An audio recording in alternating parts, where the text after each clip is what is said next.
তিনি আমাকে নমিনেশন দিয়েছেন, এর পিছনে অবশ্যই কোনো না কোনো কারণ আছে। ঝিনাইদহ 4 আসনে আমি মোহাম্মদ রাশেদ খান, বিএনপি মনোনীত প্রার্থী। আজকে আমার মনোনয়ন বৈধ ঘোষণা করা হয়েছে। আমি মহান আল্লাহর দরবারে লাখো কোটি শুকরিয়া জ্ঞাপন করছি। এই অঞ্চল অত্যন্ত অবহেলিত। আমি নিজে সেখানে গিয়ে দেখেছি যে রাস্তাঘাটের অবস্থা খুবই করুণ।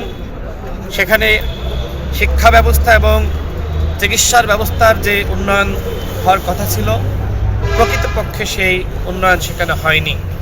এছাড়া ঝিনাইদহ 4 আসনে মাদকে সয়লাভ হয়ে পড়েছে।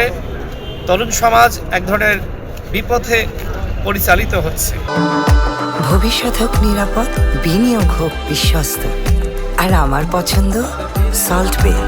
ওয়েলকাম টু সল্ট বে।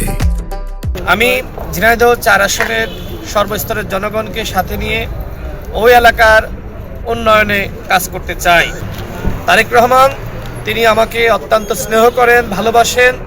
আমার এই তরুণ বয়সেই তিনি আমাকে নমিনেশন দিয়েছেন, এর পিছনে অবশ্যই কোনো না কোনো কারণ আছে।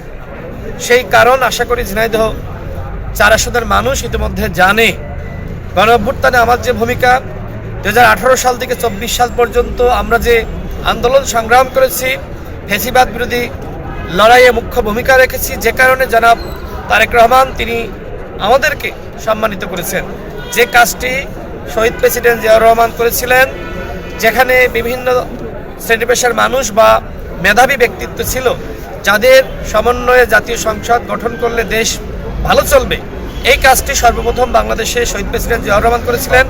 এবং বাবার আদর্শেই তিনি একই ধরনের উদ্যোগ গ্রহণ করেছেন। তিনি দীর্ঘ 17 বছর পরে বাংলাদেশে ফিরেছেন।